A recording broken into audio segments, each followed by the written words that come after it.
What's up, everybody? Welcome back to the early read, our final preseason episode before the season starts. And I want to do a little my guy, not my guy of the year, a little bit of a flag plan episode, maybe get a little hot takey, see if we can maybe uncover some actionable edges along the way. And to do that, had to bring on one of my favorite guests, his third time on the show. It's, of course, Franchise at FranchiseKF, the curator of BrandonChicken.com. Franchise, welcome back to the show. Pumped to have you back on. How's it going?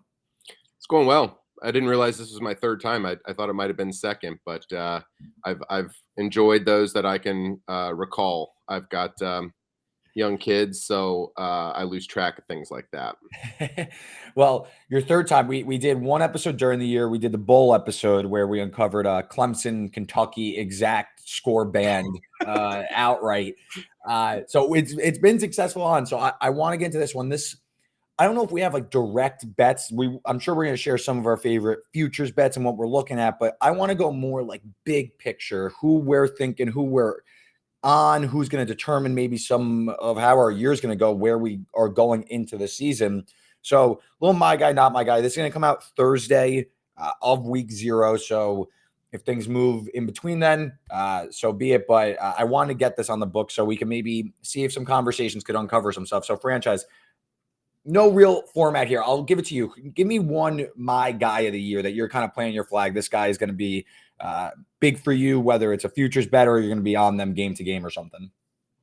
All right, I'll start off with Virginia Tech quarterback Kyron Drones. They're a team that I really like this year. I think a lot of people, if you're just kind of keeping up, if Bill Connolly's returning production is a big thing for you and your handicaps and everything as you're getting ready for the season, I think that most people will be pretty well versed in terms of what they return.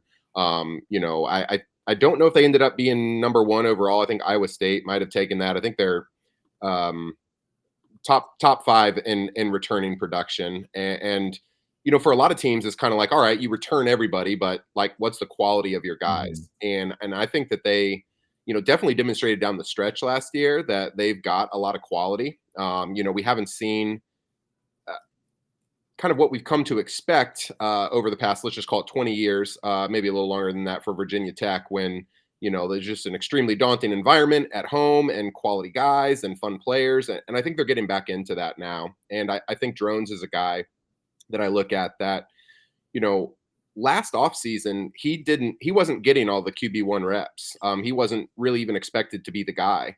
And for him to come in and, I think that showed a little bit early in the year. The offensive line was figuring things out. They were kind of still a little bit newer to some schematic things they were doing.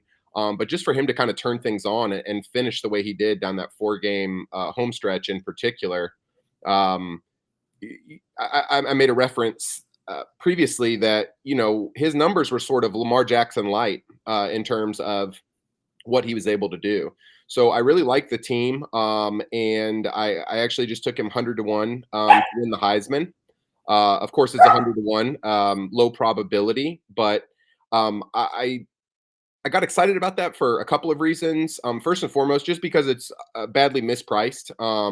When you look at the guys that are in his group, you've got a lot of bigger program quarterbacks, but guys that are going to be backups, Texas, Oregon, Michigan. So, I mean, in order for one of those guys to get home, you just have to have a, week 1 injury and then you can get there, where the path isn't quite as clear for a team that I think is probably going to be favored in 10 games, very, very well close to it.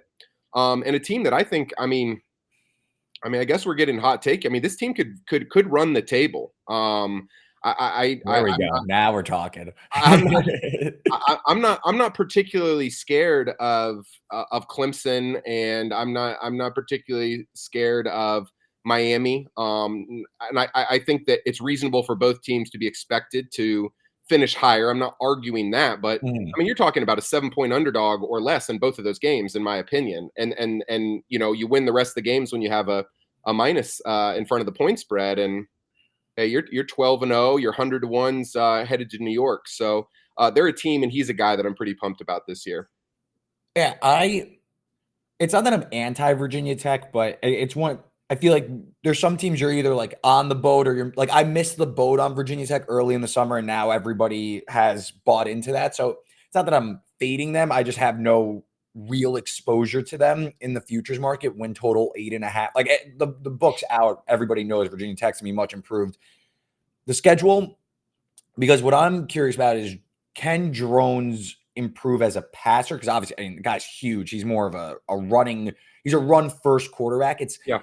Can a team put Virginia Tech in a script where they're passing the ball more? They're down 2 scores and Drones has to play from behind where he needs to be throwing the ball. You look at last year, and this is more me pouring some, like, why I'm not all the way in on them. Let's call them above average teams they played last season. Call them ranked teams. Lost 39-17 at Florida State. Lost 34-3 at Louisville. Lost at home against NC State, 35-28. So when they played the better teams on their schedule, they did struggle. That's where is this team more in the 8-4 range than the 10-2 range when Drone's probably going to need 10-2 to actually win the Heisman. But again, we're talking 100-1. Yeah, no, I think that's fair, and I don't have the schedule up in front of me. I know NC State was in that final game of the 4.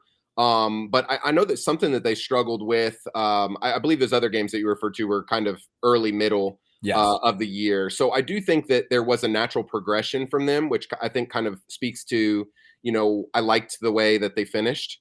I think it's a fair question. And we obviously don't know how game scripts are going to go. I just don't see a lot on that schedule where I'm like, oh, they're going to be down 2 touchdowns. That's the real question. Who's going to put, like, I guess Miami could. They could, they definitely could, but I don't see the gulf being very significant between those two. I think I already took there's a look ahead on that one.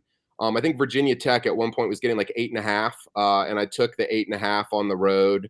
I think it's a Friday night game. Forgive me, I raw dog these podcasts, so I'm no notes. I'm just it is Friday night. Yeah, so I think that's down to 7, and they host Clemson as well. Is that right as well? Yeah. So I mean, do you think that's fair? I mean, they're not going to be assuming things go. I mean, you're looking at a 1-score dog twice, and then I'm not saying they're going to be massive favorites, right? They're only laying 13 or 14 over Vanderbilt, so it's not like every game you have to, an easy walk to the finish line. But I just don't know that they're going to get down a lot, and I think that he's the type of player that you look at. His career started at Baylor, and then and really never saw as much of the field as what we thought, which Baylor actually has had. They kind of have been a feeder program, right? Like their quarterbacks end up going elsewhere to mixed effects. But I mean, Baylor has recruited the quarterback position pretty well, but have rarely gotten the guy to execute it for them. But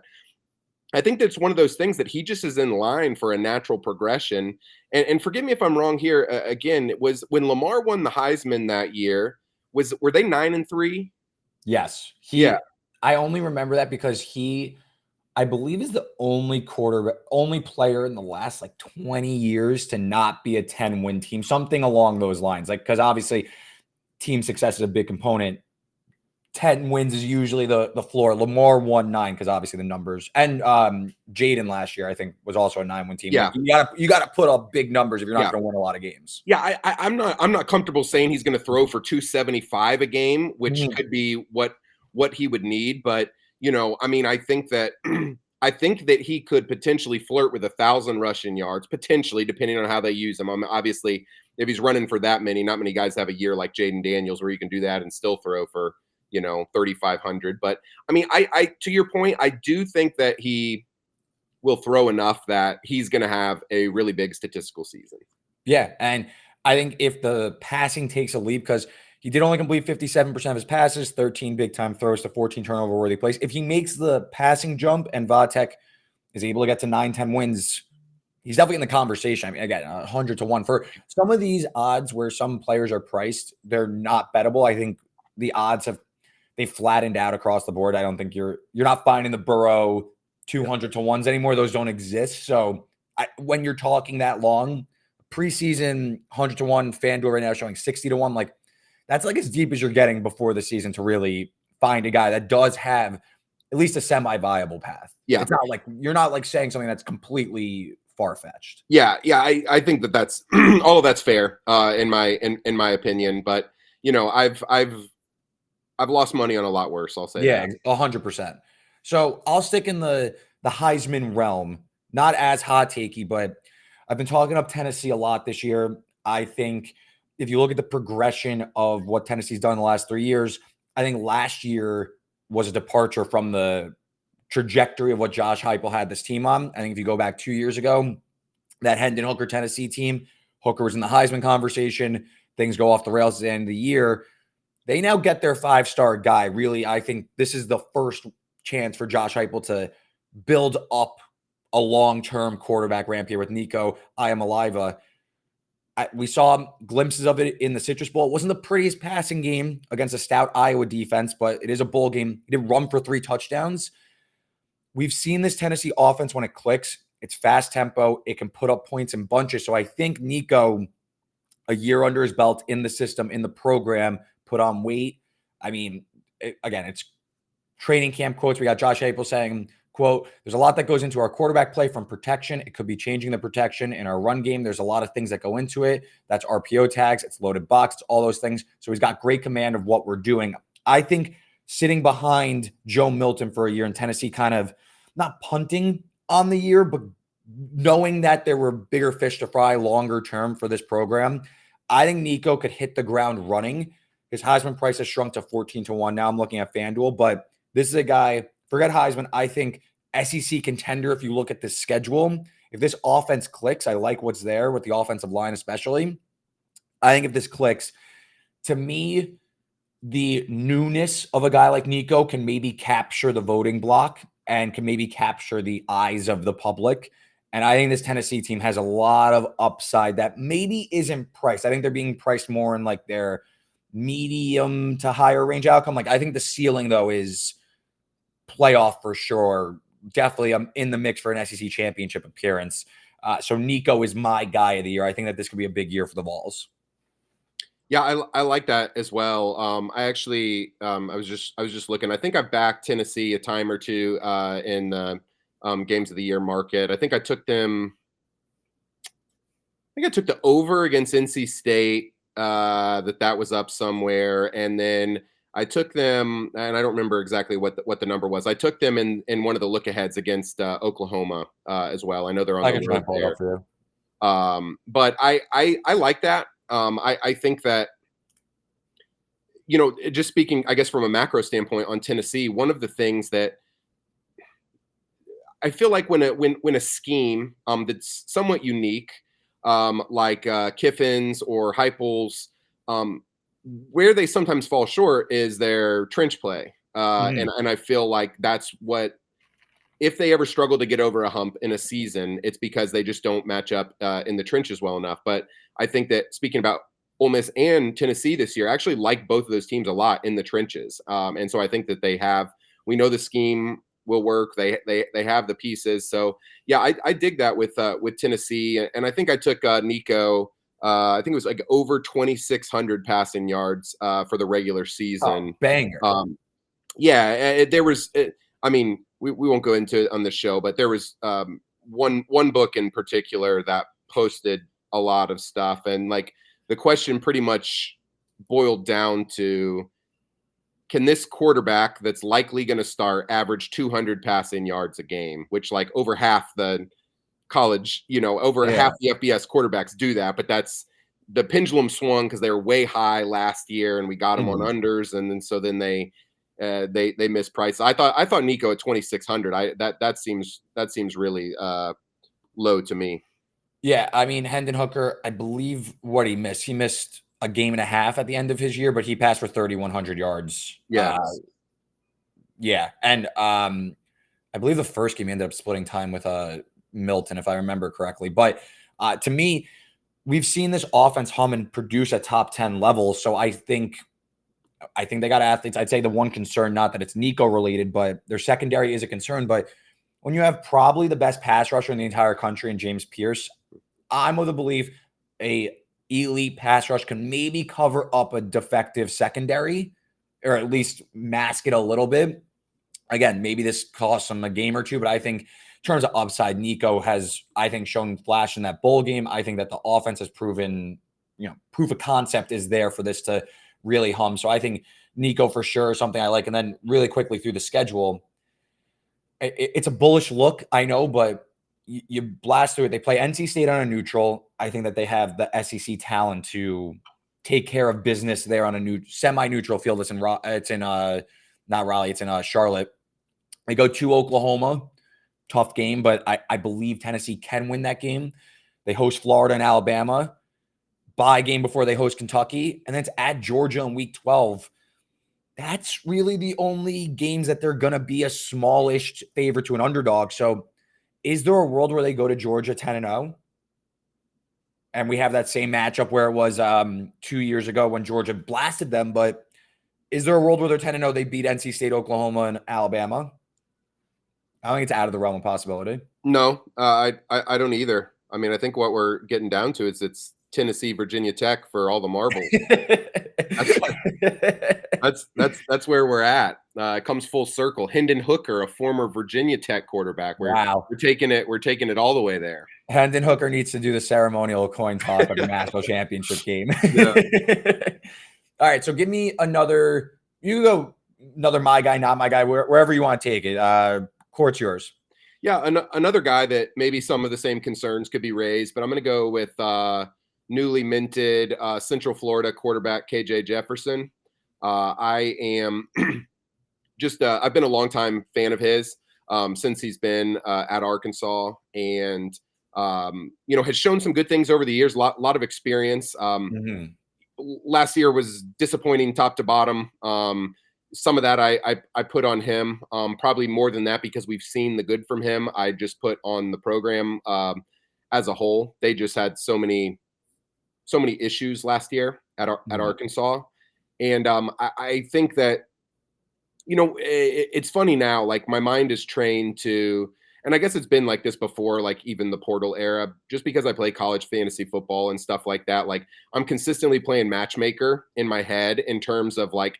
I used to follow recruiting a little bit more closely than I do now. I just don't have the time to do it as much. But like you see a recruit, like a high level recruit, and you're kind of thinking like, oh man, if he had an advisor that understood the schematics and how he fit, like that, he should go there. And so to me, that's a long way of saying like him paired with Gus Malzahn is about as good as it gets.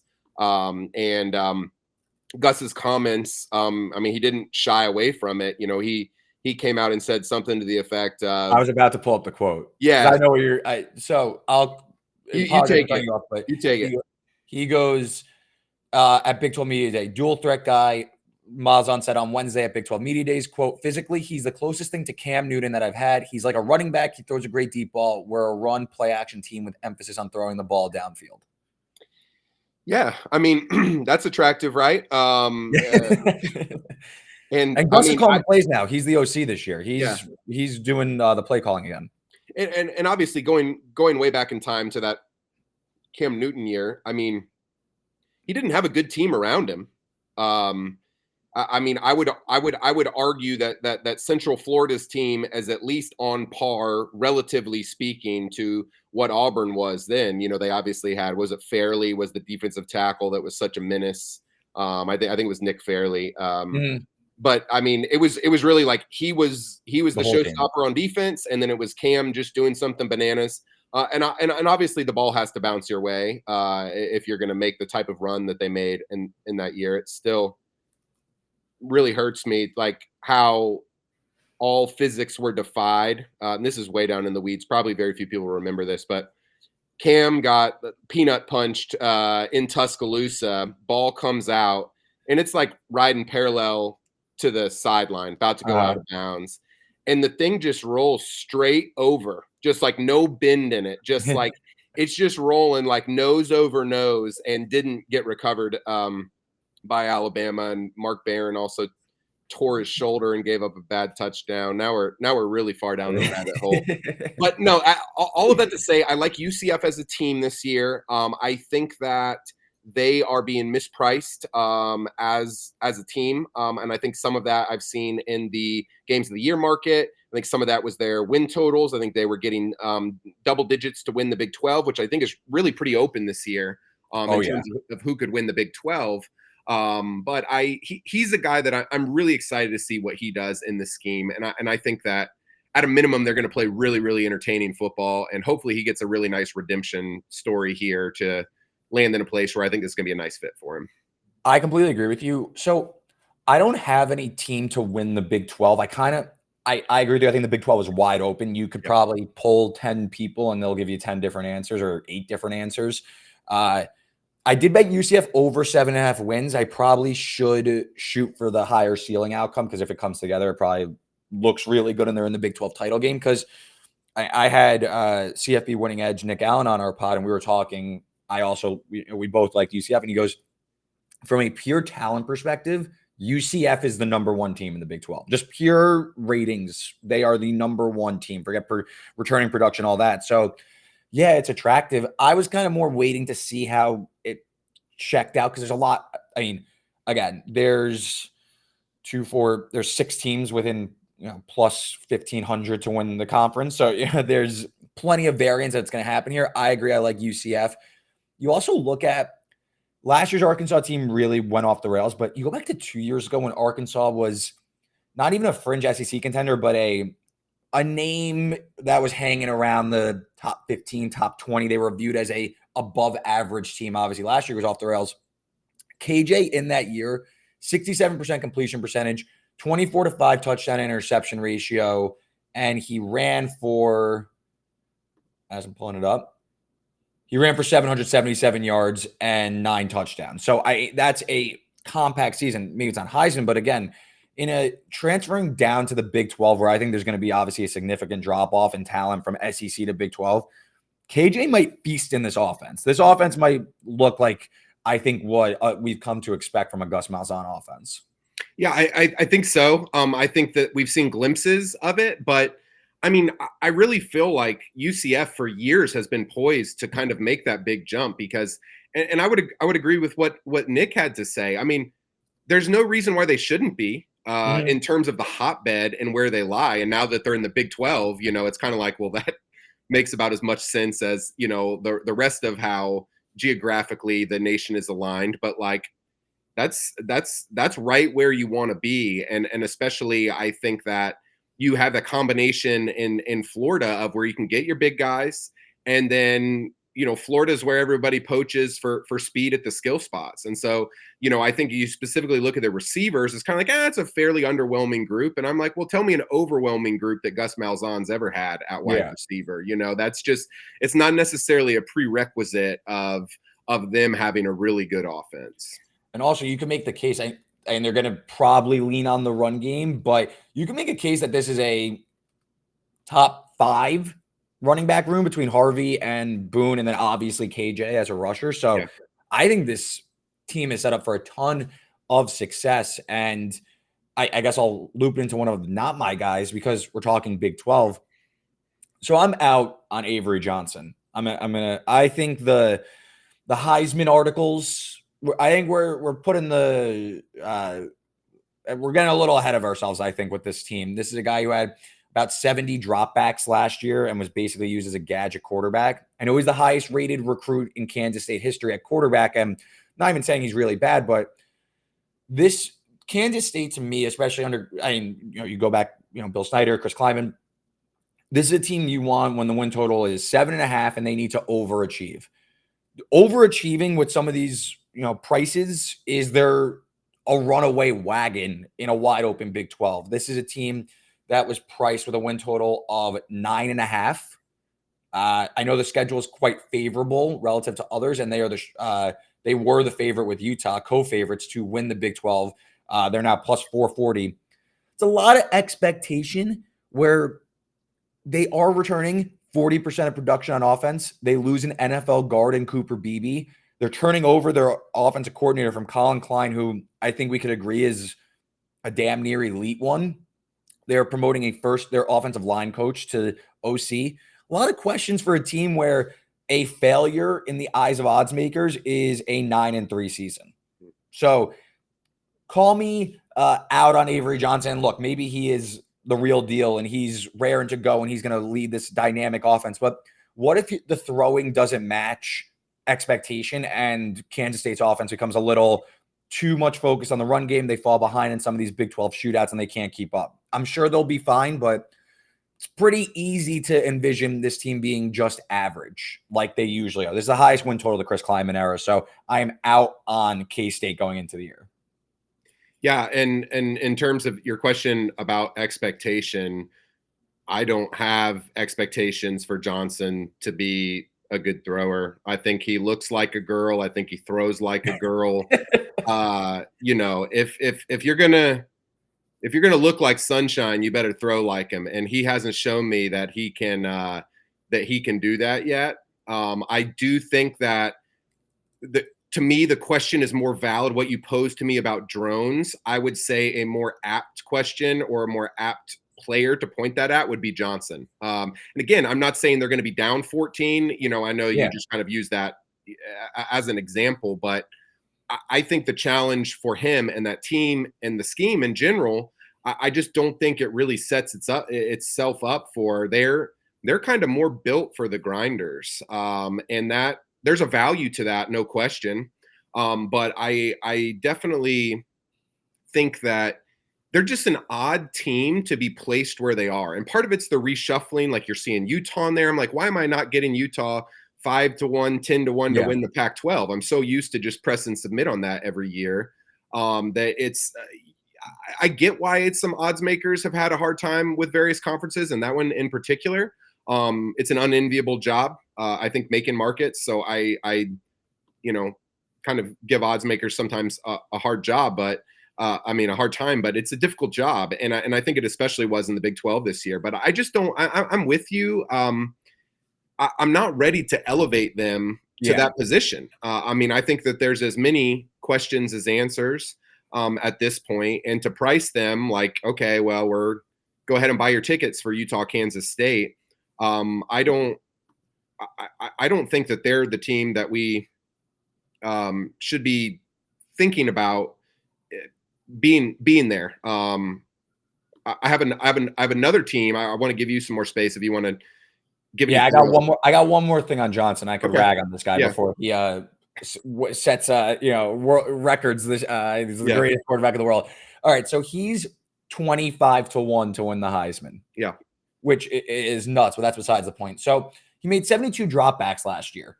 34 of them came against NC State in the bowl game, and I know they won that game.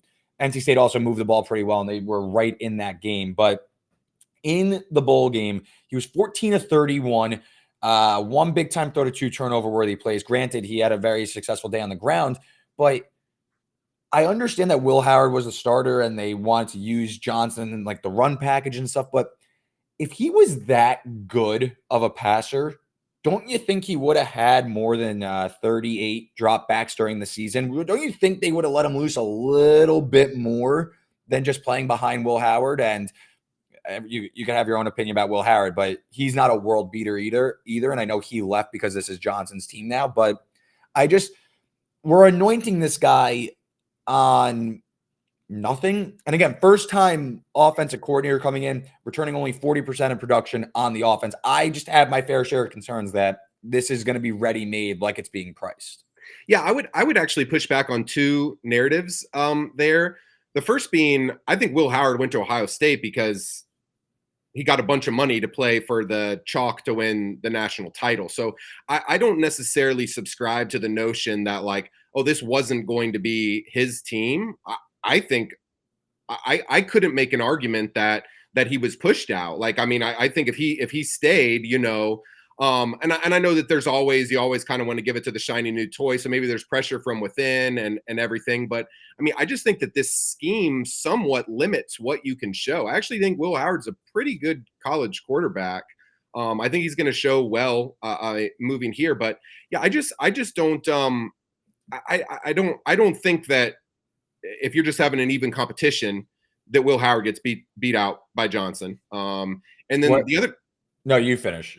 Yeah. And the last thing I would say there, and we might have read some different articles, like I've actually really never seen anybody try to make a claim, an outright direct claim. Maybe I know Bruce Feldman just wrote about him. He probably did, but I haven't read it yet. But I've never seen anyone actually claim that he is a good passer. Like, I don't even really feel like that's on the table. I mean, obviously he potentially could be, but like I have definitely not seen anything. And I'm not a, quarterback mechanics coach, but you just look at the guy throw the ball, and I mean, they look like my young kids who are getting it figured out. There's also people are like scoffing at it, but both Braden Fowler Nicolosi and Jay Norvell said he was offered $600K from Kansas State, and everyone's like, no, he wasn't. Maybe he wasn't, but what if he was? like, what if they were just telling the truth? Yeah. And you think, I mean, Fowler Nicolosi, irrelevant to if you like him or not, big arm, definitely more of a pure passer. What if Kansas State was trying basically to run the same packages with last year, where Johnson's used more as a runner and they run like a dual quarterback system?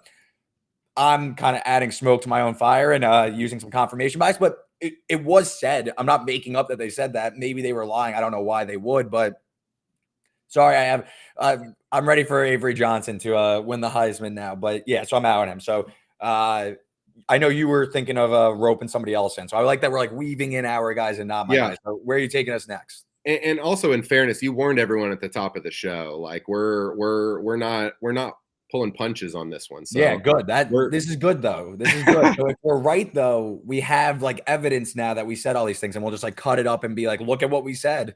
I was thinking about ignore us about drones and Nico though when each team goes 6-6. I was thinking about this. I was like, this just came to my mind yesterday. I think it came to my mind yesterday, and I'll tell you when it came up probably in a little bit. But like I was thinking about, like, you learn a lot of life skills if you're willing to create content specifically around college football and just like the unpredictable nature of it. And if like you're sticking your neck out and saying things, I'm like, we're going to be wrong so much. Like I've been wrong so much publicly over so many years that like it actually has prepared me in many other areas of life, like to just be okay making mistakes and then admitting them. Yeah, and there's no way to know if you're right or wrong almost instantly after a football game ends, and knowing if the account's up or down. You find pretty instant gratification one way or another. For sure. So now that I'm off that aside, I think if we were like, I'm not sure exactly how I want to say this.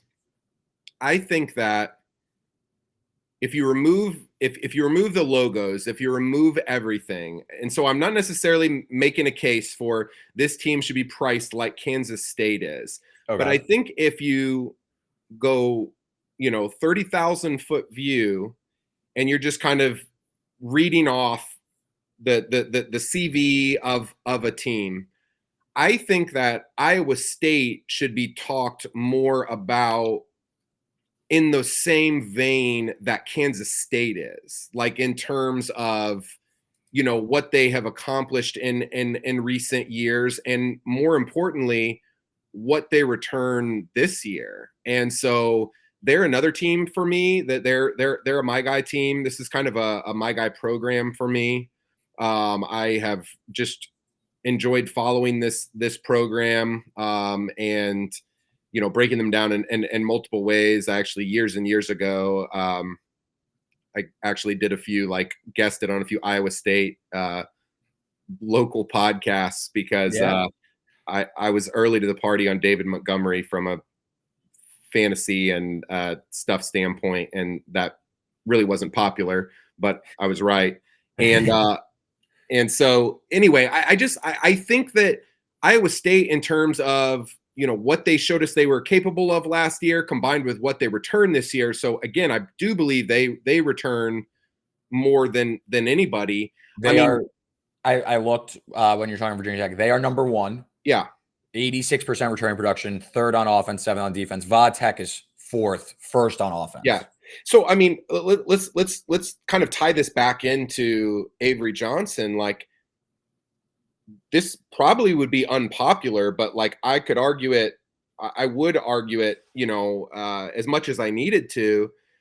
I mean, I would much rather have Rocco Beck than Avery Johnson at quarterback. At least what we saw, like, at least we know what Rocco Becht is. Exactly. Like, I mean, I just think that there's just so much more projection, it feels like, with Kansas State than there is a team like Iowa State. And again, when we're just talking about, like, and Nick may have commented on this, like, you look at Kansas State's roster. I mean, this is they're not getting high end guys. They land a 4-star. That's a big deal, and Yeah. that's the same for Iowa State. So don't.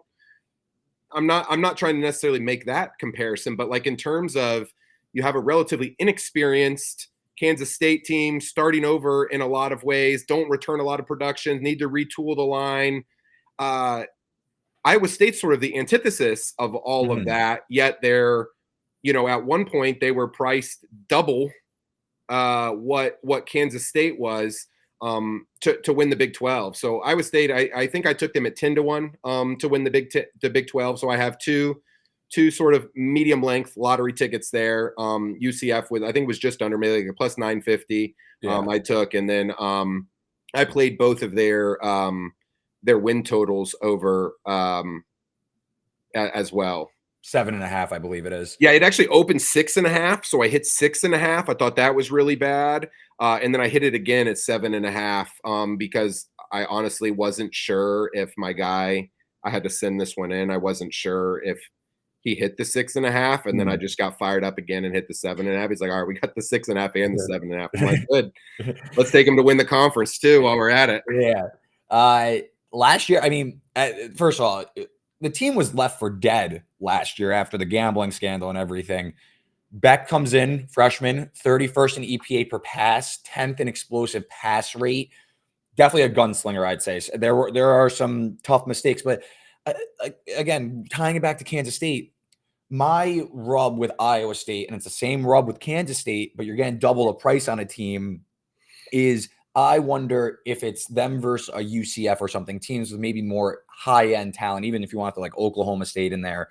Uh, I wonder if the ceiling is there, like the high end, they have to play at a high level when we're talking like big picture.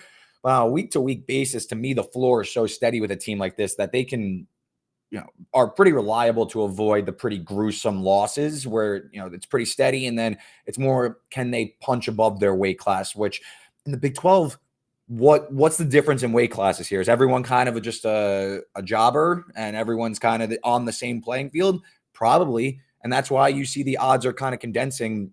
I get why Utah is the favorite, just a name recognition on proven talent, all that. But after that, teams 2 through 7 or 8, they're probably all within, on a power rating standpoint, what, 2-3 points of each other, Mhm. tops. So I don't hate the shot on Iowa State. The defense is always going to be top third in the country.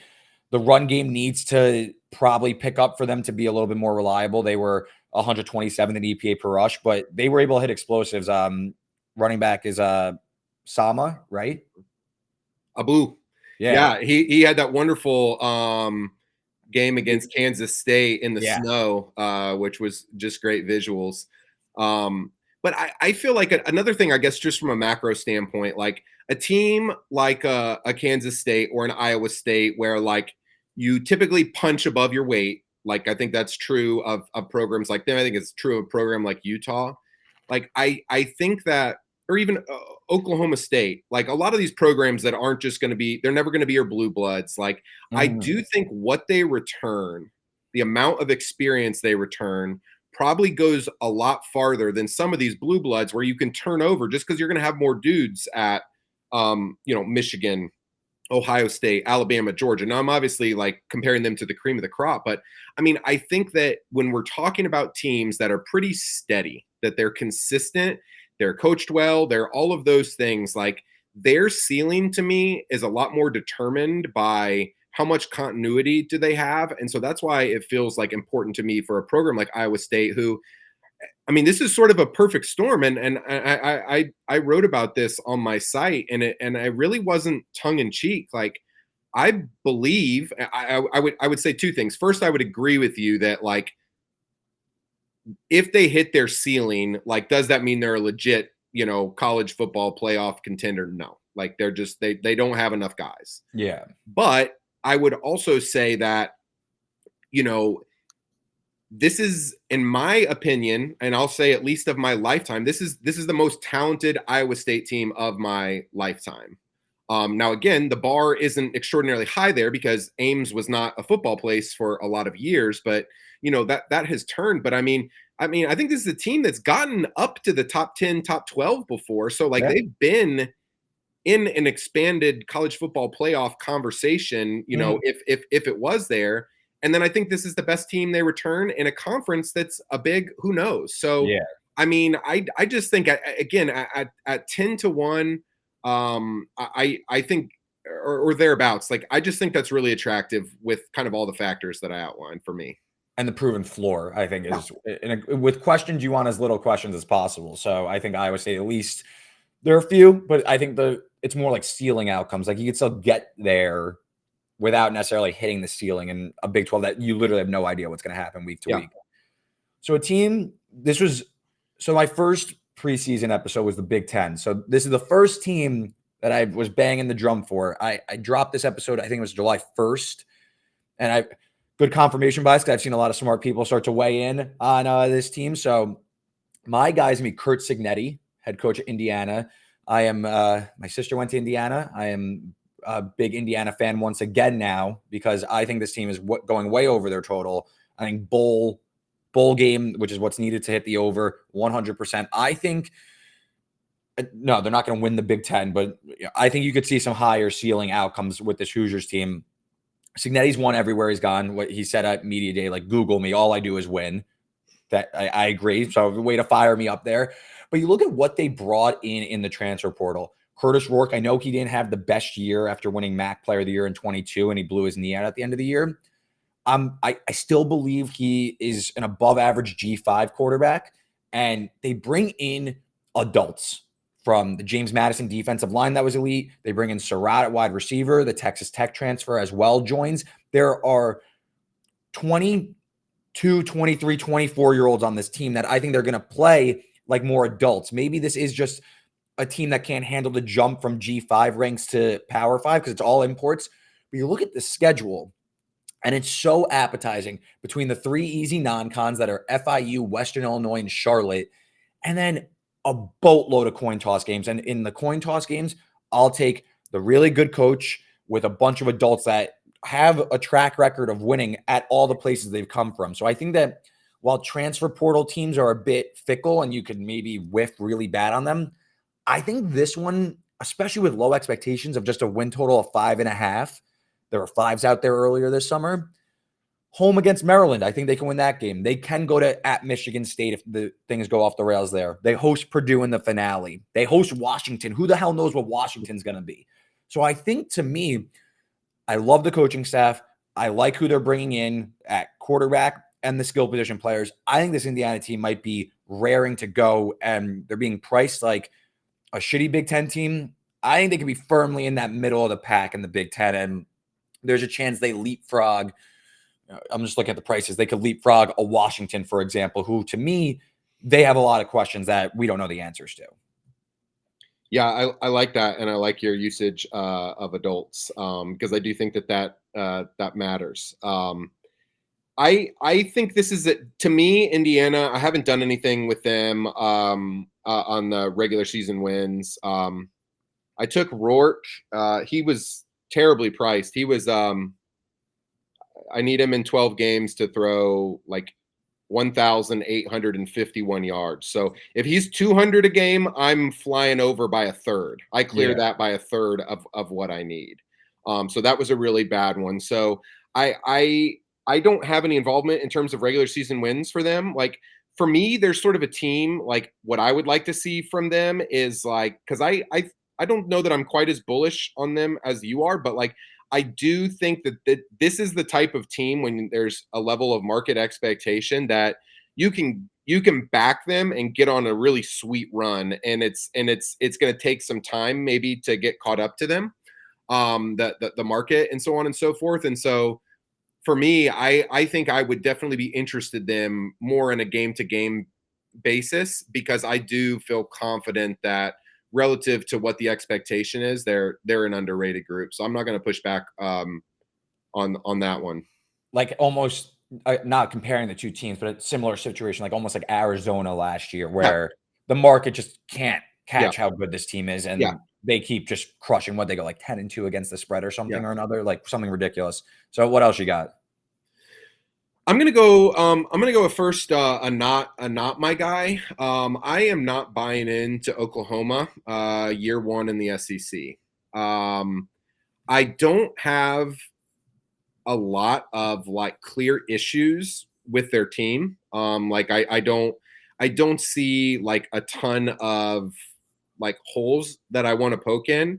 I think this is specifically related to the way that I've seen them priced in some of the look ahead games of the year. Um, like, an example would be Alabama was like laying 2 at Oklahoma. Hmm.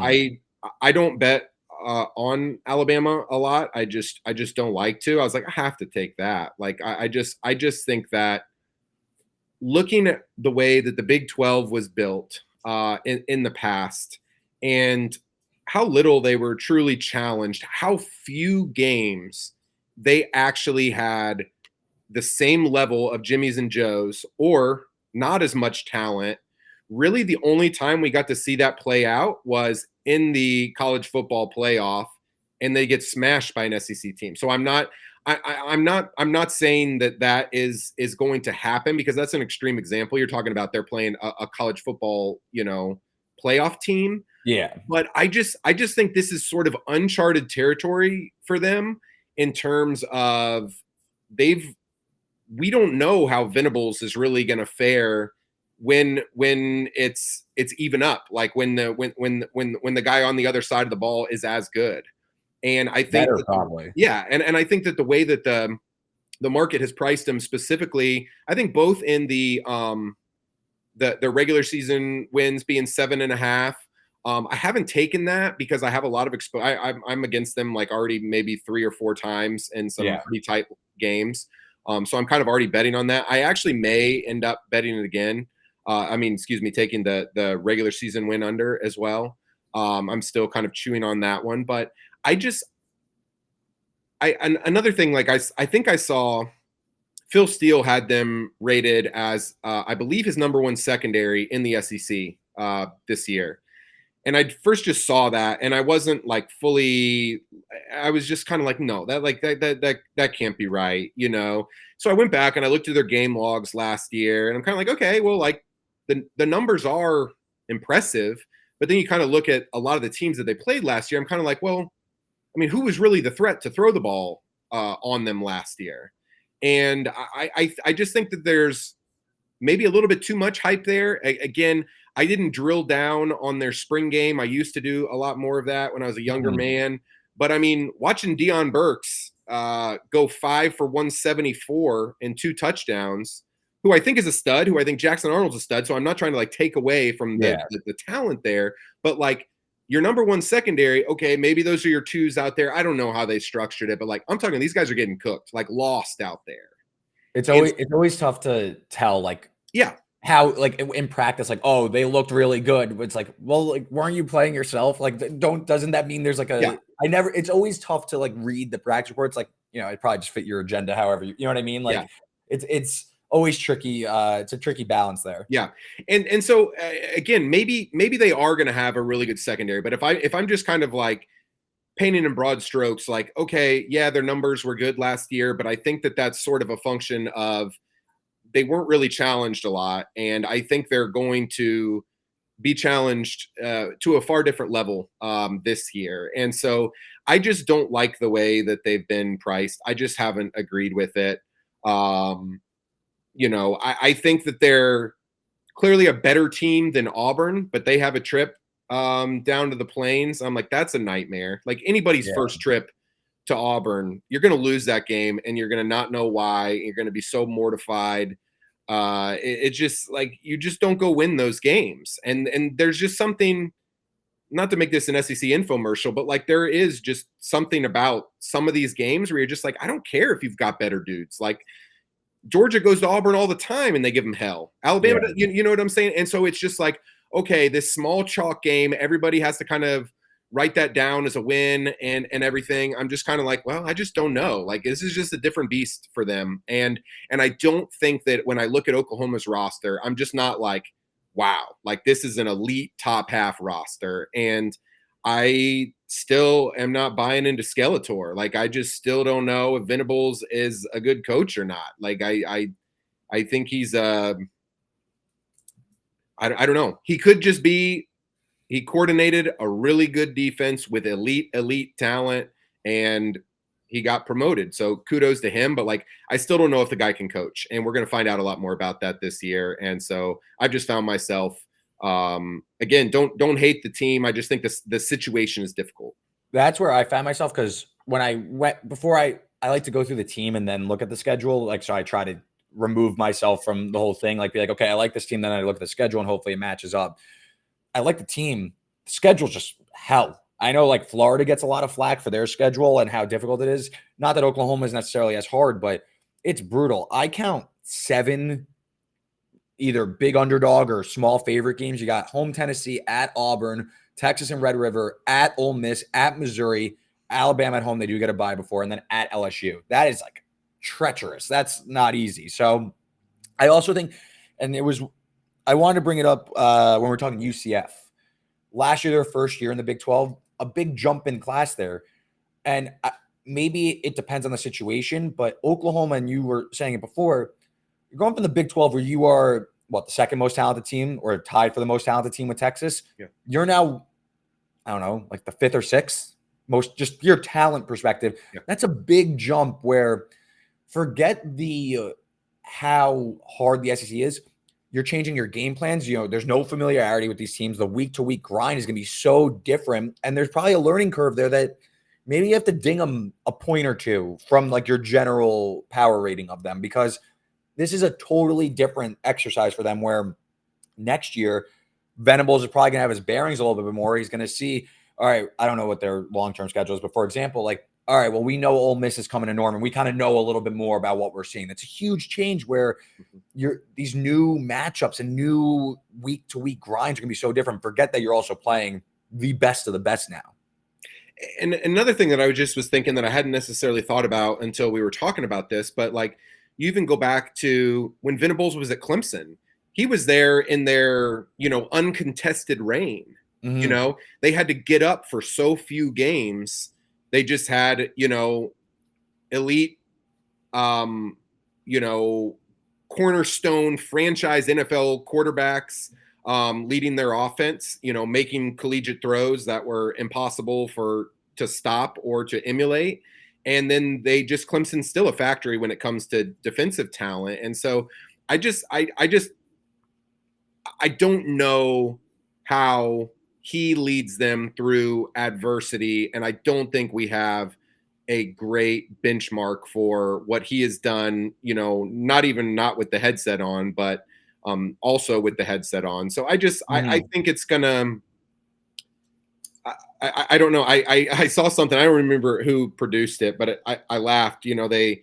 That someone wrote their top 25 as a graphic thing. Like, I don't know if it was someone was farming or, like whatever. So I don't know what their motives were, but they had their top 25. And then I think that Oklahoma was rated the 6th highest team in the SEC. Yeah. They were still in the top 25, right? Obviously. Mm. And then their projected winner was Oklahoma, like within the same thing. And I'm kind of like, well, I don't really exactly know how where you got there or what story you're trying to tell, but like, there seemed to be a disconnect. And so I feel like that kind of there feels like that level of disconnect. It just surrounds them. That's a kind of a silly analogy for there being somewhat of a disconnect for me with them right now. So I'll take your Oklahoma take and I'll take it one step further. Okay. Quinn Ewers is not my guy. Okay.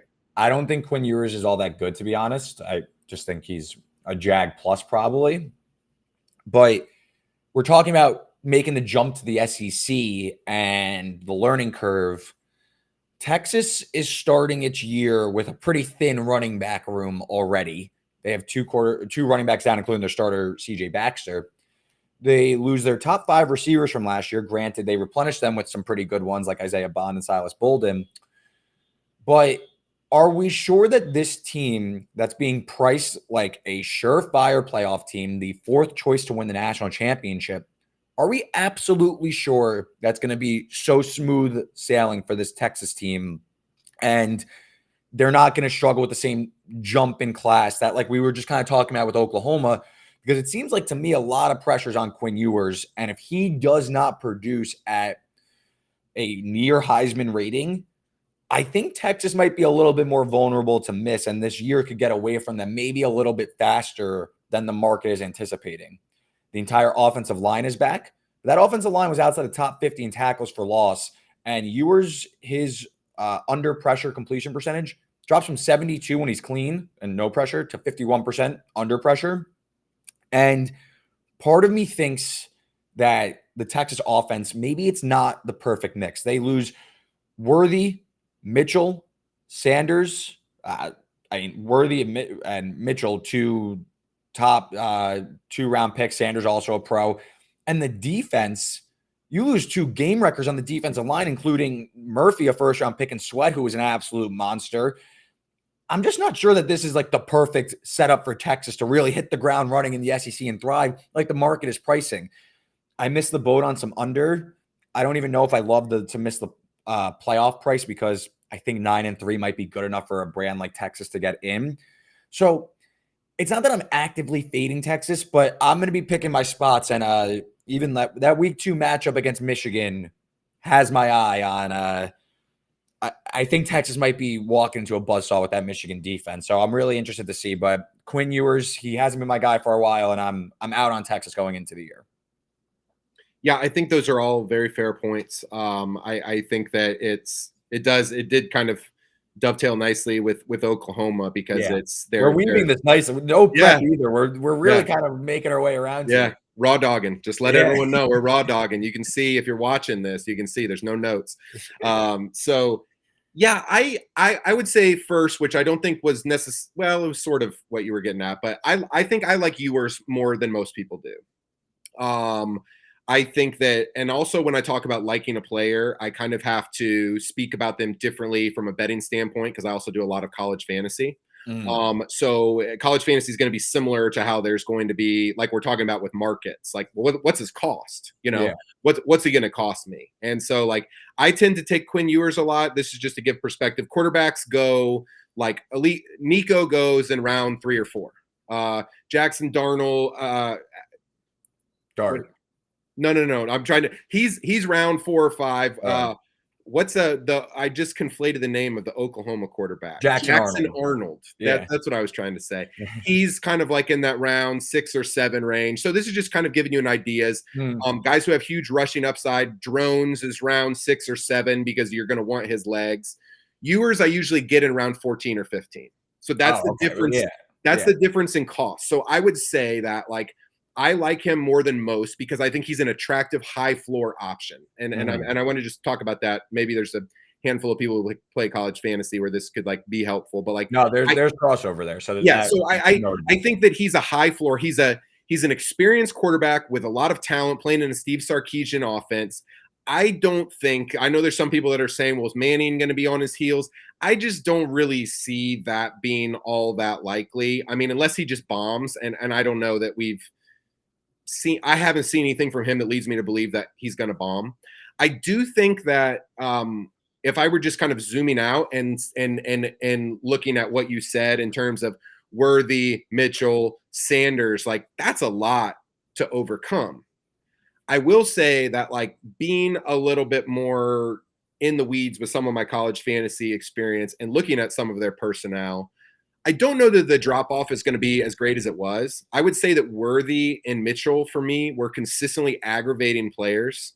Like, they got drafted at this is what they could be, rather than this is the level they've consistently played, in my experience, which is some of what the NFL has to do. It's like, hey, who is this? When they become adults, who are they going to be? Yeah. And so I do like their room. Quite a bit, but I think that, what you brought up in terms of, it kind of feels a little bit similar to the conversation we had about Kansas State. Like, are we sure Yeah. with a team that has some questions to answer that they should be priced like this far out ahead? I mean, we could even do the comparison with like Utah is Georgia and then Yeah. Texas is, and so it's kind of like, all right, we're more willing to give the benefit of the doubt to Georgia and then Utah as well. I mean, it's hard to really say them in the same breath, but I think you know what I'm saying. Like, Yeah. I'm not saying they're the same, but like, okay, if we're going to just kind of like play that out. So yeah, I haven't gotten really very involved with any of their stuff. I do think the point that you brought up, I do think their secondary. I'm not sure what to think about their pass rush this year. Like, I don't know much about that, but like in terms of how indomitable they were to like run the ball on last year and having those monsters in the middle, like that, when you can take one dimension totally away from a team, which is what two, big guys like that can do, which are rare. Like very, very rarely will you stack two guys like that next to each other. That's not going to be the case this year. And they may have very good guys, but I mean, no one with a straight face can say, oh, they're going to be similar. The other guys are just as good. Like, no, I'm not willing to go down that road. So I do think that maybe things change a little bit for them, being maybe a little bit stronger in the back and maybe a little bit easier to run on. But yeah, so I'm not totally in your camp. I'm not opposed to it either. I think when I zoom out, I understand the argument. They just aren't a team that I've really done much with from the standpoint. Yeah, it just feels like there's a dark cloud kind of vibe. Like, it just like the injuries building up before the season starts. It just feels like they might be in some trouble. Yeah. That, I mean, even like in like when these markets open, like May, they're being priced like, as the roster's whole and stuff, and they're not whole already. And it's, again, like the week to week grind of the SEC, I could just see it being troublesome for Texas. Yeah. And I think you brought up a good point. I didn't even touch on that with the running backs. Like there was, and again, not to keep going back to college fantasy football, but I do think if people are listening to this, like college fantasy football people, like the people who are creating content and like in the weeds, like you probably aren't going to find any harder grinders. Like in terms of like what that takes to scour 134 teams and know, like, I mean, I could call up any one of five guys right now or more and be like, who is the projected slot receiver for North Texas? And they have what's his target share? Yeah, like they know that. And so I would say that like I kind of use the college fantasy market, because I play in both, like sort of as a canary in the coal mine, kind of a harbinger for certain things. Like Baxter was definitely forecasted to be the lead back there. I don't think many people were pushing back on that. But Blue had standalone value. Blue was getting drafted before Ewers, before the Baxter injury, just because the idea was, oh, Sark's probably going to use both of these guys, because we saw that down the stretch. And I feel like, okay, you lose Baxter. All right, well, you can probably overcome that because you have Blue. Like, he's a stud. But then you lose the other guy, and now they're having the conversation where you don't have a Jordan Whittington where you could be like, hey, you're actually coming to play running back and do it seamlessly, because he did that in high school, was an incredible high school player. Like, now you're talking about your low end, not even, your wide receiver 3 at one of your positions. You're saying, okay, we're going to slide him in and he may have to get carries. It's kind of like, oh man, that starts over the rigors of an SEC schedule. Those are body blows, which I believe you use that term. So yeah. I got one more guy. What do you got? Well, I want to do another not my guy, and I want to not my guy, Boise head coach. What's his name? Spencer Danielson. Is that his name? Yeah, Spencer Putzelson. You go, because I've been out on Boise the whole time. So well, I've been in on Boise, unfortunately. So that's why I've been drafting Malachi Nelson in college fantasy. I made a mistake that like I would have made 20 years ago, where I took essentially Boise as a coin flip to win the Mountain West, which I knew was against like my principles. And then I took them, and they're the only team. They're they're the only team that I took to. I think I took Ole Miss to make the playoffs. Like I haven't played with the market at all, and then I took Boise. They were my only other team, like 5-1 to make the playoffs. And so I just assumed for those of you who haven't seen the news, like Malachi Nelson, the former 5-star quarterback who was recruited by Lincoln Riley, transferred from USC to Boise State. Everybody expects he's a shoe-in. And it was just announced a few days before this podcast drops that he is not. Malachi Nelson did not win the job. Maddox Mad Dog Madsen was named the quarterback. And if you don't know Madsen, that's good. He's going to be your number one guy to call if you ever vacation up in the Snake River. In 30 months, you call him and he'll guide you down the Snake River. So make sure you call him. This guy, he's a try-hard guy. Yeah. He beat out Taylon Green to start last year. He might not be that bad. He's bad. I think he's fine. He's bad. He's not minus 125 to win the Mountain West good, but he's fine. Plus 110. Give me a little credit here. At least I had a plus sign. So I think that it's possible. To me, he's like play style wise, he's just like a lesser version of Avery Johnson. To where the passing where I've seen from him, like, don't do that, you know. The running, he's more like Tebow. He even kind of like holds the ball. He reminds me of like a right-handed Tebow, where it's just like, you just don't look like a natural thrower to me. Like I went back and tried to convince myself because I'm heavy on them, and I'm like, all right, you know, and like he's throwing a little like crossing route to Ashton Gianti, you know, a little 5-yard to the running back.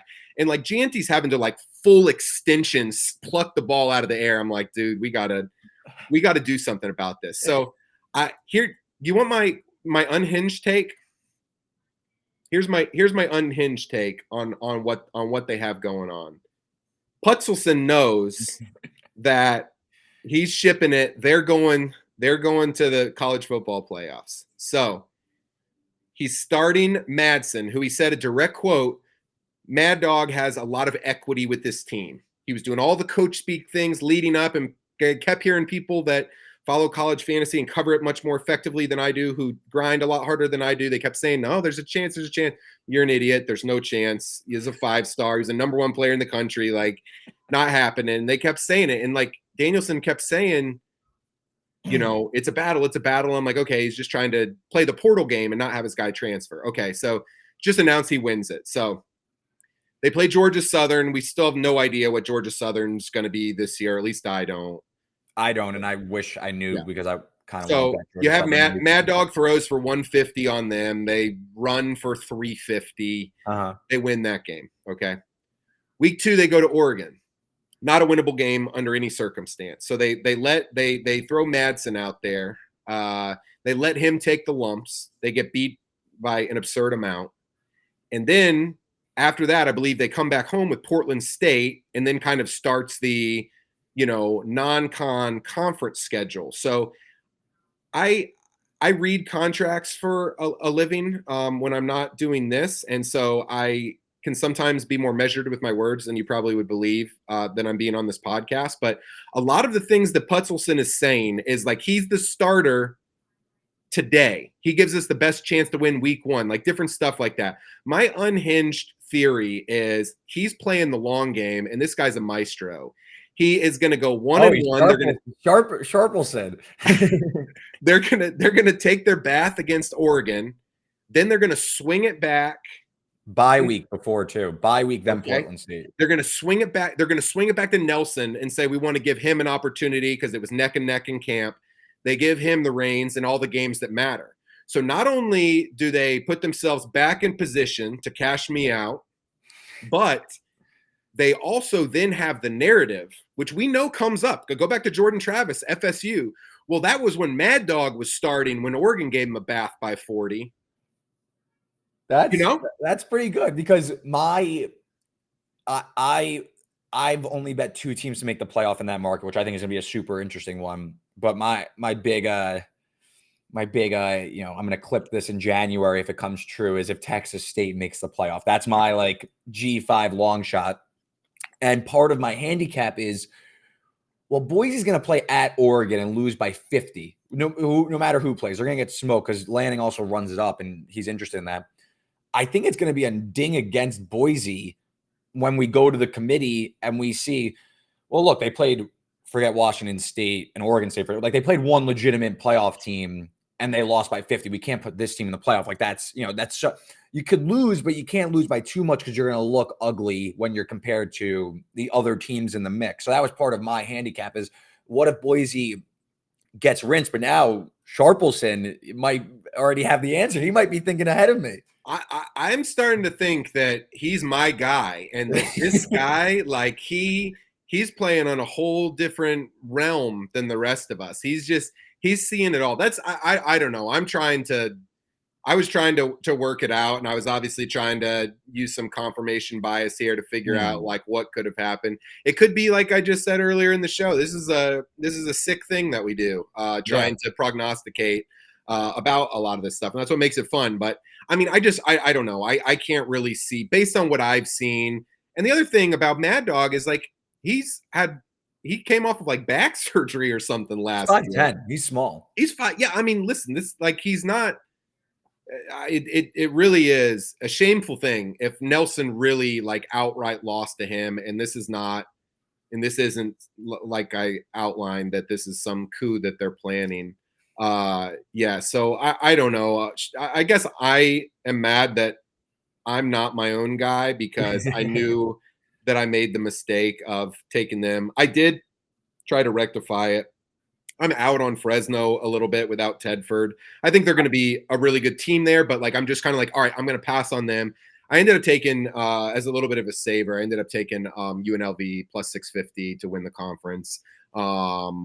They host Fresno and Boise. Yep. And so I'm kind of like, all right, well, let's just hope it's not Fresno, and I'm not ready to buy in any of the middle lake guys. Yeah, don't worry. I could one up you. I took Fresno the day before Tedford stepped down to win the Mountain West.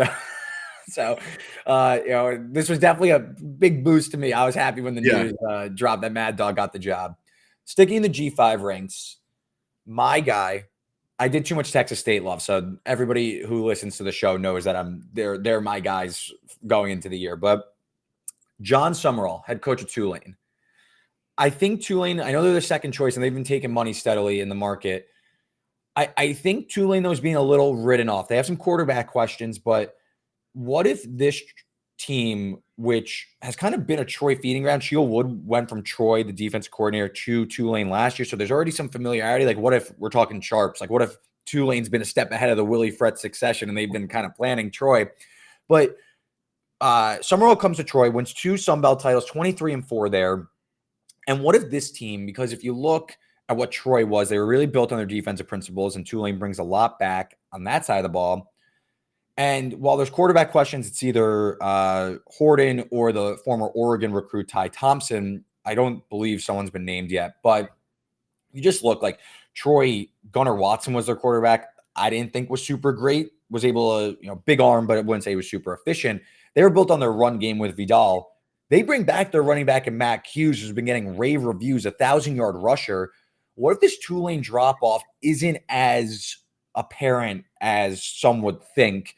I know Memphis is being priced as the favorite. I think Memphis has a pretty tricky schedule to maybe justify being the short shot. I get the talents there, but Tulane, I'm in on this team. The schedule's kind of tricky, so I went for the AAC title bid I got like 4-1 or something like that. They have a tricky non-con, but you look at their conference schedule, they play USF, who I think is fairly overrated, at home. And they get Memphis in the last game of the year that might determine who goes to the title game at home. So, and they get Rice at home. So I think the schedule sets up pretty nice for them in conference play. I think the drop-off and the quarterback questions is kind of clouding, I think, the real upside of this team, because I think the system's in place. And Summerall, another kind of like Kurt Signetti vibe where he tends to win as he goes. And I think the defense has a high floor. So I like Tulane. That's a team I'm in on going into the year. I think that's going to be a team I'm playing quite a bit this season. So was Sheil Wood, was he a Trojan horse? Yeah, maybe he unlocked the whole thing. He was They brought him there. They put him in the horse the year before, and now they're ready to sack the port city. So yeah, I like Memphis to win it. I'm not opposed to Tulane being next up there and them being in the conversation. I think that if I'm looking at a trump card for a team in that conference, I think Memphis's offense has potential to. I agree. On paper, they're the best team. I agree with that. I think that offensively, I think they're gonna have too much. I think especially what you saw, like there's a really good Iowa State defense that they just like pieced up in that bowl game. And so I feel like with what they return on offense, I just don't know that anyone in that conference is really going to be able to consistently punch with them. I will say I love Shield Wood. I think he's probably one of. He's not still there, but he moved on as well. But I was just saying, like, leading the. Did he go to Houston? I can tell you right now, but they brought the Troy DC over that took over for him. Yeah, Shieldwood went to Houston. Okay. Well, then Shield's not there. Then you're wrong. Like you're out of here. It's Memphis. It's a runaway. Without Shield, there's no Trojan horse, and so Memphis is going to take it. Shield walked so Summerall could come and run with the green wave.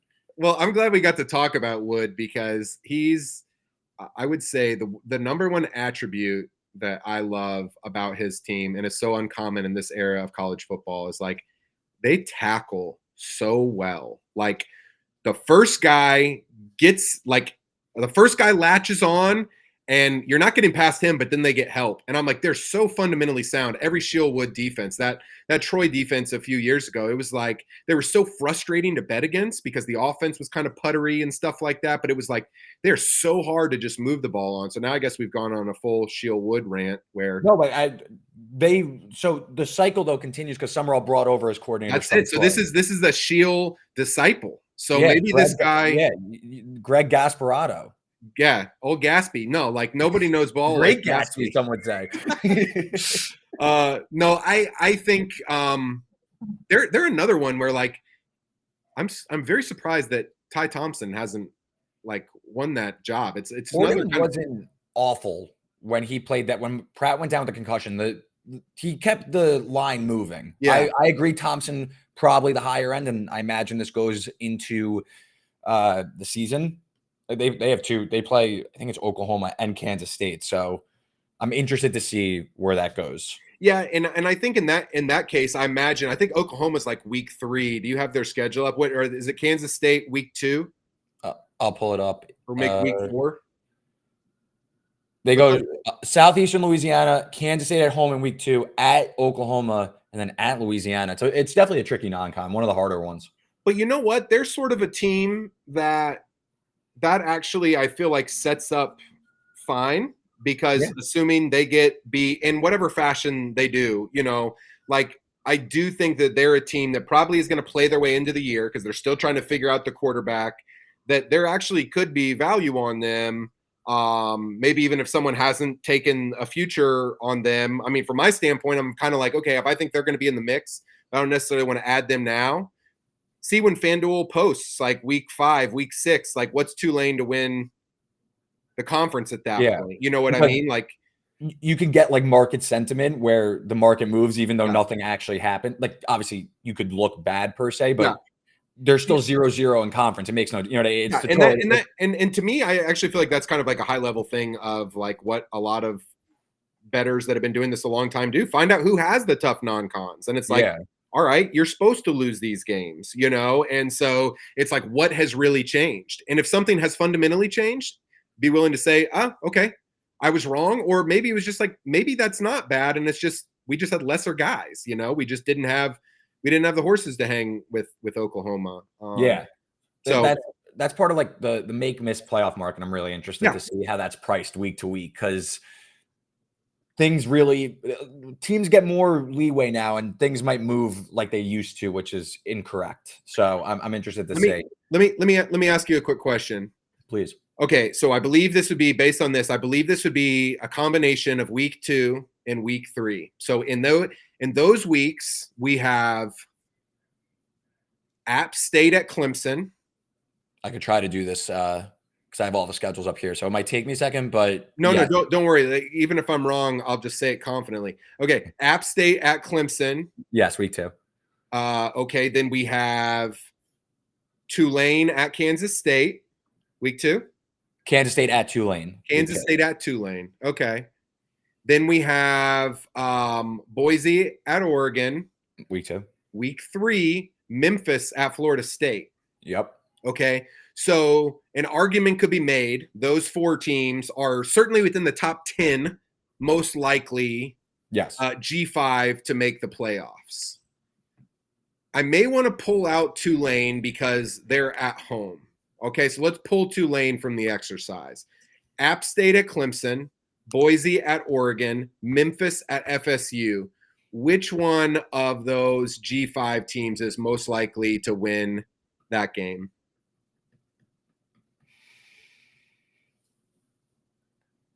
Probably Memphis at FSU, right? Yeah, I think that I had a hard time thinking about it because I'm like, I don't think probably any of them win. But, Yeah, probably none of them. But for the sake of the exercise, it's probably Memphis at FSU. and again, and I feel like that speaks to why. And again, Memphis is not without flaws. I think that the defense still has many questions to answer. But like, I feel like their trump card being their offense, like that's how they could get Florida State. You know, because I just think like. I think that the other teams that I mentioned, you know, I just don't know that they're going to have the same level of offense to like get it done. But that's a really interesting that's another thing that gets interesting with this one G5 makes it. Is we don't that really like, know what's determining what though? You know, like we don't really like is Yeah. a 10-2. Like I don't like is Liberty getting in if they run the table? Their schedule's so easy, or does like a 10-2 team that won their conference and lost their hard game? Like, you know, it's Liberty? No one knows how this is going to go. I think that there's no chance Liberty gets in. And I agree. The reason why I think that is I think that we'd be way down in a rabbit hole right now. I think that. Well, no, they got smoked by Oregon last year. Well, there's that, but then I also think that there's a somewhat political component of it with some of the decision makers for some of the networks and maybe some of Liberty's values that are not necessarily going to put them in position to be elevated again. I'll just leave it there. But yes, I think probably more than that. That's more my tinfoil hat, my regular hat. I think that because they're going to get penalized for what Oregon just scrimmaged through them last year. And so even at 12-0, I mean, yeah. I mean, if any one of those other teams that I mentioned is 10-2 or 11-1, I think they're in the conference champion. I think they go ahead of Liberty. By the way, Memphis, they're going to beat Florida State and Tallahassee and then lose at Navy the next week in an hour. Oh gosh. Wouldn't that be something? That's the Ryan Silverfield special there. So franchise, we this has been great, by the way. I like this exercise. I think we fired some good stuff out there. Before I let you go, any week 0, week 1 bet take you want to fire off before we get out of here? Let's see. I played a couple things week 0. Nothing's current anymore. I played the Florida State, Georgia Tech over 51.5. That's like 51.5. Yeah, that was like months and months ago. That was one of the first that I took. So that's taking a ride now. It's been being bought back as this morning, but I have 55. Yeah. And I think that's the number where I'd probably be fine with it. And I laid him with Hawaii in the late night game against Delaware State. I laid the 35.5 with Hawaii, which probably is a sick thing, and I should just leave it at that. But Delaware State's one of those teams that like the only reason why I know them is because like Syracuse or somebody blasts them by 50 or 60. I have no idea what they return. I don't really care. I think that they're a cellar dweller FCS program. And so I was like, why not take Hawaii to blast them? Love it. Yeah, I don't know. I can't get too far into. Let's see here. I'm worried we're going to get too far into week 1.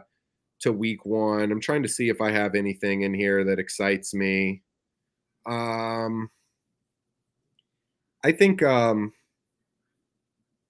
Texas A&M looks pretty solid against Notre Dame in that opener. I think a lot's kind of starting to come out right now with Notre Dame in terms of they just had another injury at one of their tackle spots that I believe I read somewhere that they're projected to like their starting 5 linemen have like 6 career starts or something like that. It's getting green on the Irish front. It's not great. Yeah, and so I feel like against a defensive line in an environment like Texas A&M, I don't know. I think that staying under 3, that feels like I don't want to get too far into the week. I don't want to give my FCS stuff out because that's just people don't enjoy that as much. So everyone's going to be watching that the one. week 0 preview that just came out we recorded this. I made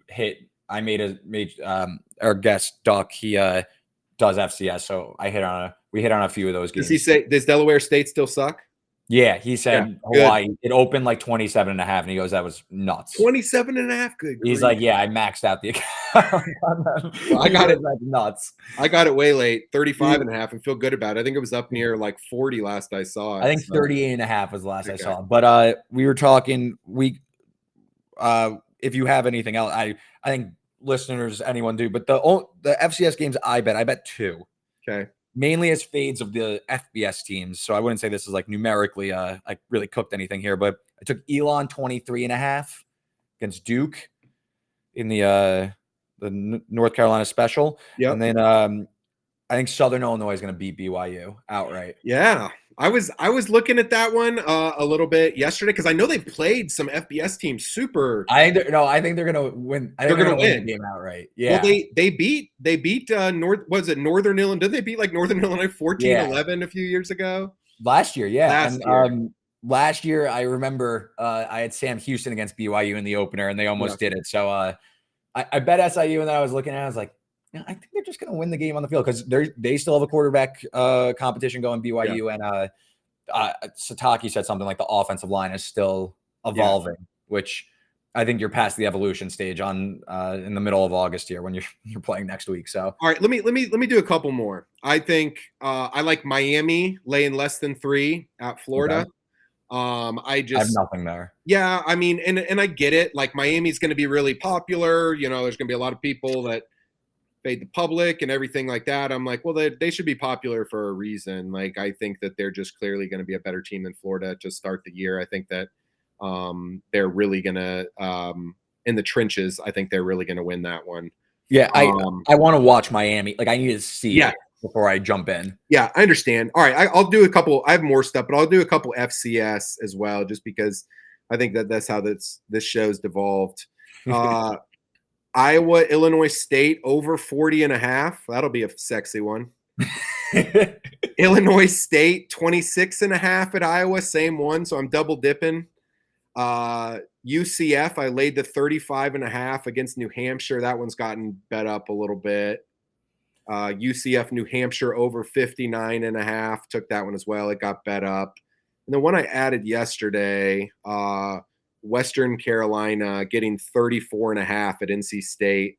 That's a banger. Yeah, I'm an NC State guy. Like I'm a believer. They're another team that kind of fits my profile of they're just steady. I know what to expect. They are well coached. But I think that's a really big number. I was kind of like, sometimes I do the transitive thing where I'm like, Wake Forest is a similarly priced favorite against like NC AT&T or something.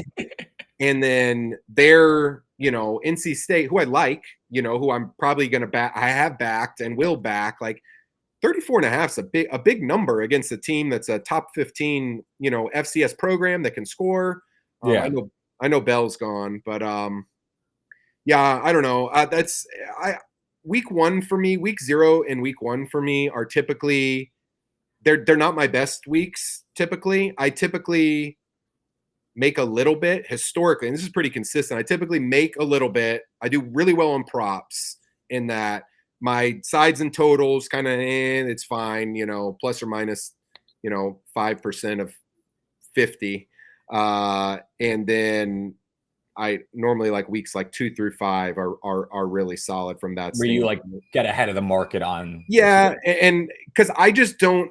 I'm one of those guys. Like I trust my eyes. I'm good with what I see, and so you just give me a look at a team. I'm not saying I'm going to be absolutely right. I'm not saying I'm not going to miss anything like that. Like once I see it, which I need week 1, then it's kind of like, all right, I'm. And I do think there are too many overreactions, and that's why week 2 through 5 are good. But yeah, I don't know. Yeah, that's I got a few things going, but quite a lot of it's moved. Yeah. One more I want to, because I bet it over the weekend. I think I'm kind of good for week 1. I have like a few like derivatives I'd like to get in on, but TCU Stanford, I bet the over 60.5. Yeah. I liked it to begin with. I kind of like Stanford in the game, but I'm a little first of all, the number has dropped, but I'm a little nervous that TCU might just have like the athletes to break the game open. Stanford kind of struggled with some of these high octane offenses as the year went on last year. That being said, I like Troy Taylor, the coach, and TCU. One's a depth guy and one was a starter last year, but TCU's down 2 corners now for this game. So I just think like the compounding of the injuries mixed with, I like it. I still think TCU should be able to score. And I think Stanford's offense, I know franchising in one of your preseason articles, you're high on Stanford. Yeah. I think Stanford's going to be able to score. My concern with taking Stanford is can they get the stops to keep this competitive? I like underdog round robin. I think Stanford's worth a shout if you want to get it. Like at this point, we're at 7.5. This might not sound the smartest, but like it's getting close to just like money line over point. You know what I mean? Like I think we're starting to get like to that point. So I took the over 60.5. I just think that game could get loose. Yeah. Like Iowa Minor might have a day out there. Yeah. No, I dig that. That would be the only way that I could play it. I don't feel like I have a good read on TCU's defense. That's where I feel like less confident about what to think about them. And I haven't spent a lot of time trying to solve the puzzle yet. That's a game where I'm just kind of like, okay, I don't know. I think that will be a pretty good, probably prop over game. I think that especially early in the year, player props can be a little bit short.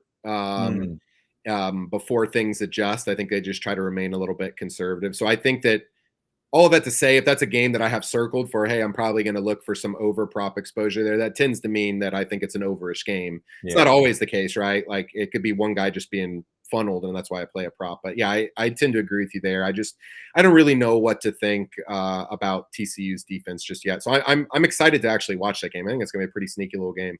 Yeah, that'll be a fun one late night. That's a Friday night game for week 1. Yeah, but franchise, I appreciate the time, man. Gracious as always. This was fun, really good exercise. I hope to have you on during the year. You can find his work over at brandonchicken.com. You can follow me on Twitter at Reed Wallach, the betstamp at RW33.